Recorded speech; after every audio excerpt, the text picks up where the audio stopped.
నిన్ను నా కాళ్ళతో తొక్కేస్తున్నా. మన సంఘాల్లో ఉన్న దుష్టాత్మలన్నీ బయటికి వెళ్ళిపోతున్నాయి. మన సంఘాలలోనికి దేవుని ఆత్మ కదలడం ప్రారంభమవుతా ఉన్నది.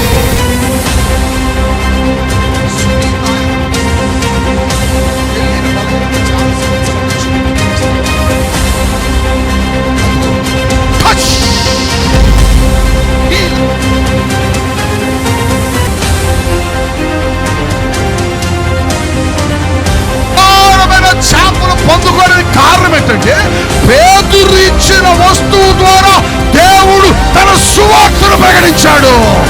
నువ్వు దేవుని కొరకు ఏమిస్తావో, నువ్వు దేవుని కొరకు ఏమి ఇవ్వగలుగుతావో, నువ్వు దేవుని పని కొరకు ఎప్పుడైతే నీకున్న దానిని దేవుని పరిచర్య కొరకు ఇవ్వగలుగుతావో అప్పుడే దేవుడు నీ కుటుంబంలో నీ జీవితంలో నువ్వు విస్తారమైన ఆశీర్వాదాలు పొందుకోగలుగుతావు. ఎస్ఎల్సి లూథరన్ చర్చి రాపూరు సంఘంను మరి పాల్ పృథ్వీ గారు పాస్టర్ గారిని మేము ఆహ్వానించినప్పుడు మేము అనుకున్న రీతిలో ఆశ్చర్యకరమైనటువంటి రీతిగా అద్భుత రీతిగా దేవుని యొక్క వాక్యమును అందించడం జరిగింది. దేవుని యొక్క అద్భుతాలను కూడా మేము చూడడం జరిగింది. కిరణ్ ఎవరు? కిరణ్ దేవుడు నిన్ను ఎందుకు పిలిచాడు? ఒక మాట చెప్పు. జాబ్ కొరకు నువ్వు అడుగుతున్న ఉద్యోగం నీకు యేసయ్య అనుగ్రహిస్తున్నాడు. నేను బ్రదర్ గారిని ఎప్పుడు చూడలేదు, ఇదే ఫస్ట్ టైం బ్రదర్ని చూడటం. కానీ వాక్యం మాత్రం చాలా అద్భుతంగా ఉంది, చాలా సూపర్గా చెప్పారు. నాకు చాలా నచ్చింది. నేను ఇమ్మర్స్ అయి విన్నాను, నాకు చాలా చాలా నచ్చింది.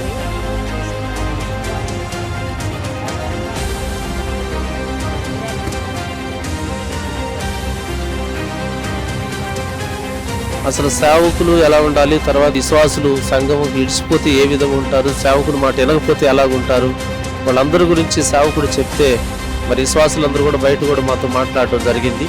మా సంఘాల నుంచి బయటకు వెళ్ళిపోతున్న వాళ్ళు అనేకులుగా ఉంటున్నప్పుడు పొద్దులేసి మాతో చాలా చక్కగా మరి ఒక సేవకుడుగా మమ్మల్ని వాళ్ళు గౌరవించి ఇలా ఉండాలా, మేము ఇలా మీ మాటలు ఎప్పుడు ఇలాగ వినలేదు, మేము ఇలా చేయలేదు కాబట్టి దైవ సేవకులు చెప్పారు, ఆ మాట ప్రకారం మేము నడుచుకోకపోతే మాకు ఇబ్బందులు జరుగుతాయని వాళ్ళందరూ తెలియజేశారు.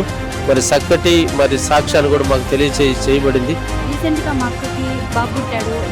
తనకి నెమ్ము ద్వారా 25 lakhs ట్రీట్మెంట్ దేవుడు ఉచితంగా అందించాడు సార్ ప్రేయర్ చేయడం వల్ల.